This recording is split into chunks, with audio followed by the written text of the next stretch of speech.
Quero falar agora sobre o Palmeiras de Leila Pereira. Você reparou que a Leila foi a única presidente de clube grande que não esteve no sorteio do Campeonato Paulista na última terça-feira? Não foi uma mera coincidência. A presidente Leila foi a única que declarou apoio entre os times de São Paulo a Samir Schalt, quando o atual presidente da CBF se lançou candidato. Todos os demais, Corinthians, Santos, São Paulo e Red Bull Bragantino, apoiaram Reinaldo Carneiro Bastos, que é o presidente da Federação Paulista. Reinaldo nem conseguiu se lançar candidato por falta de apoio. Pois bem, nessa terça-feira, durante a programação e o sorteio do Paulistão de 2026, a Leila optou por não aparecer, reafirmando que a relação dela com o presidente da Federação Paulista vai de mal a pior, enquanto ela anda muito próxima do presidente da CBF, o Samir Schalt.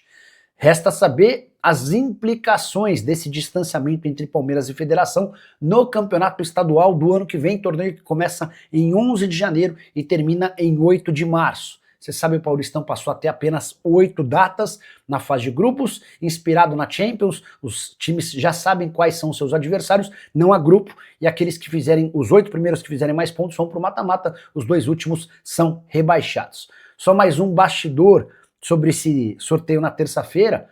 O Anderson Barros foi o representante do Palmeiras, foi no lugar da Leila Pereira e praticamente não foi ouvido.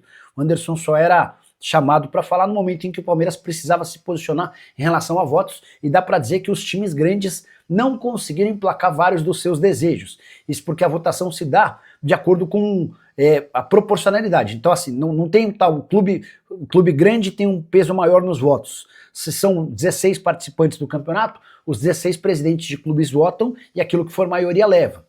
Foi por isso que a divisão de receita na fase de mata-mata vai prevalecer a vontade dos pequenos, vai haver pênaltis em caso de empates e não classificação do time de melhor campanha na fase de grupos. O número de atletas em relação a doping, os pequenos venceram em relação aos grandes, e o limite de estrangeiros que vai ser de 7 e não de 9, como queriam os times gigantes.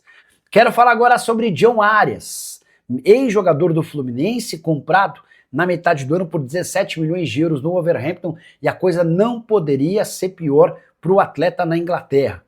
Torcedores do Wolverhampton têm se referido a ele como fraude, um merda, desastre e jogador acima do peso. Tudo porque o início do John Arias e do time dele não poderia ser pior. O Arias tem 12 partidas, nenhum gol e nenhuma assistência. Ele só jogou 45 minutos contra o Fulham, derrota do time dele por 3-0. Na última partida nem sequer saiu do banco contra o Chelsea. Pior só a situação do Wolverhampton, tem 2 pontos conquistados em 11 rodadas da Premier League. São 9 derrotas, 2 empates, nenhuma vitória, cada vez mais distante dos demais. Só para você entender, enquanto o Wolverhampton tem 2 pontos, o Nottingham Forest, que é o penúltimo, tem 9. E é nesse contexto que já começam a surgir especulações de que o Arias pode deixar o Wolverhampton. E aí Flamengo, Palmeiras, o próprio Fluminense estariam de olho. Difícil imaginar que o Arias volte tão cedo ao Brasil, especialmente porque o colombiano topou trocar o Fluminense pelo Wolverhampton, mesmo para receber menos, porque ele tinha o sonho de jogar na Europa.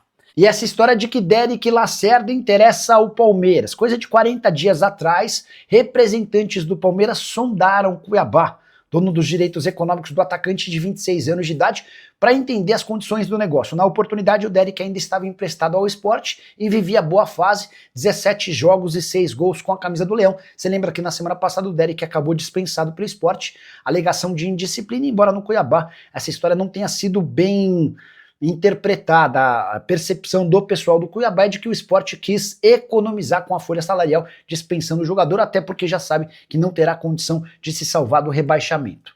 Não houve proposta do Palmeiras em relação ao Cuiabá pelo Derek. Parou naquela sondagem de 40 dias atrás. E desde então, o atacante tem sido alvo de muitas especulações de clubes do exterior.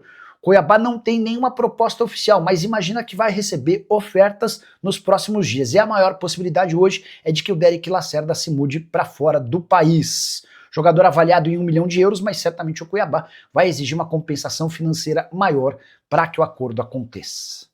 Hora de falar sobre o Palmeiras. Dá para contar que o staff de Alan tem trabalhado muito nos bastidores para garantir que o atacante de 21 anos de idade receba propostas oficiais em janeiro. Isso quer dizer que o Alan não quer ficar no Palmeiras? Não.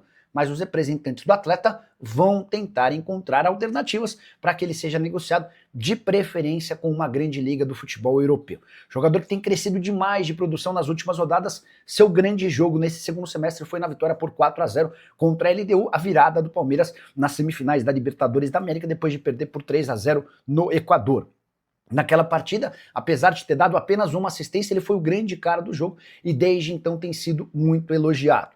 Temporada na equipe principal de 48 jogos, 2 gols e 6 assistências, 21 anos de idade. Recentemente, ele teve seu contrato prorrogado até dezembro de 29.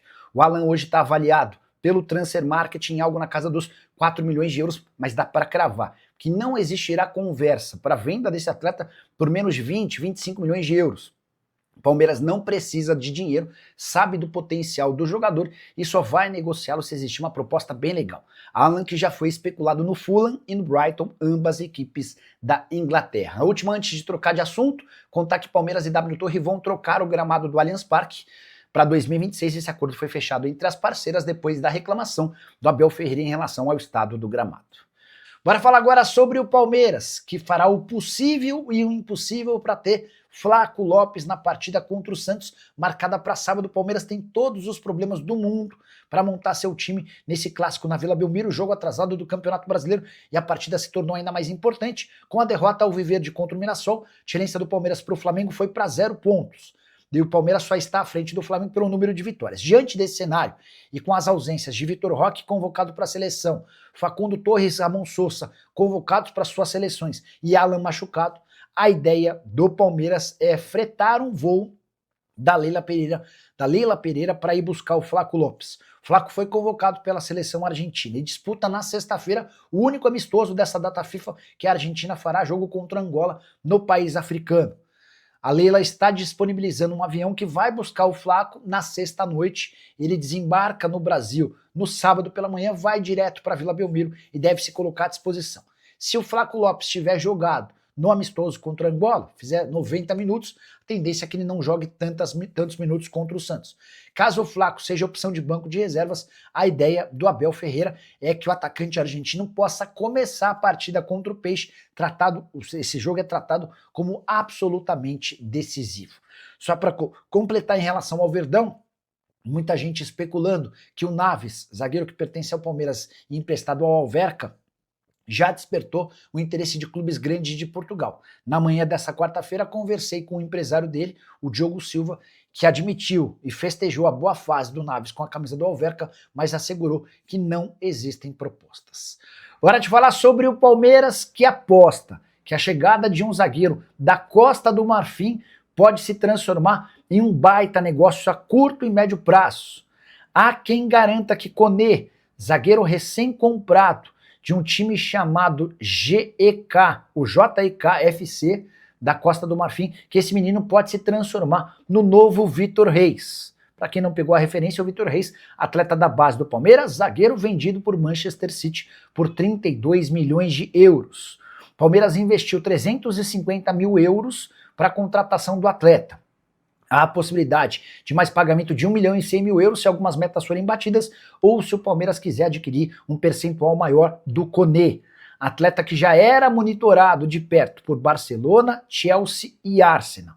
O jogador veio num período de experiência na metade do ano, deixou excelente impressão no João Paulo Sampaio e companhia, e a compra se deu antes mesmo de dezembro, com medo do Palmeiras de aparecerem outros gigantes do futebol europeu dispostos a comprar. Só para completar em relação ao Koné, ele só pode ser utilizado pelo Palmeiras a partir de janeiro. A ideia é que ele estreie no time sub-20 e passe a jogar no time principal ao longo da próxima temporada. Tudo para que essa adaptação ao futebol nacional aconteça o mais rápido possível e que o Palmeiras possa primeiro utilizar um zagueiro que é muito diferente e depois garantir bastante grana numa transferência internacional. Bora falar agora sobre Leila Pereira, que resolveu colocar o dedo na ferida. Ele levantou suspeitas sobre o STJD, Superior Tribunal de Justiça Desportiva. Vale a lembrança de que Alan, meio atacante do Palmeiras, foi julgado mais uma vez no STJD nessa segunda-feira e pegou 2 jogos de suspensão. Já havia cumprido um e vai ficar fora do confronto contra o Santos marcado para sábado na Vila Belmiro, jogo em que o Palmeiras já tem uma série de problemas por conta de atletas convocados na data da FIFA. A irritação da Leila se deu porque o Alan foi julgado e o Bruno Henrique mais uma vez não. Abre aspas para presidente do Palmeiras, o Palmeiras sempre respeitou e seguirá respeitando as instituições, mas espera o mesmo respeito de volta. O que está acontecendo não é justo. Um atleta é condenado por uma infração grave e joga normalmente por 2 meses, inclusive fazendo gols e dando assistências, sendo decisivo. Aí, quando finalmente é marcado o novo julgamento, vota-se pela absolvição desse atleta e a sessão é adiada. Enquanto isso, o Alan, que era réu primário, pega 2 partidas de suspensão por um lance de jogo e depois tem a punição ratificada pelo tribunal em pouco mais de 15 dias. Só para lembrar, 2 meses atrás o Bruno Henrique foi suspenso por 12 jogos. O Flamengo entrou com um efeito suspensivo, prática absolutamente normal no futebol brasileiro e tem atuado normalmente. O julgamento estava marcado para 2 quintas-feiras atrás e foi adiado sem explicação. Aconteceria nessa segunda-feira. O julgamento até começou com um dos auditores votando pela absolvição do atleta, até que não se sabe o motivo de novo. O julgamento foi adiado para quinta-feira. Se não acontecer na quinta-feira, aí a gente pode começar a achar que Leila Pereira tem razão em suas reclamações. Só para completar, a presidente Alviverde termina sua declaração afirmando que o campeão seja decidido dentro de campo. Essa imagino que seja a torcida de todos nós, certo? O que você pensa sobre o tema? Já usa o espaço para comentário. Não esquece de deixar like, de se inscrever no canal. Fala pessoal, estamos aí com atualizações importantes do Palmeiras. Se inscreva e ative o sininho para receber mais atualizações do Verdão. Deixe seu like que é muito importante para o crescimento do canal. Utilize o espaço aqui embaixo para registrar sua opinião. Ficamos por aqui com mais esse giro de notícias. Um abraço e até o próximo vídeo.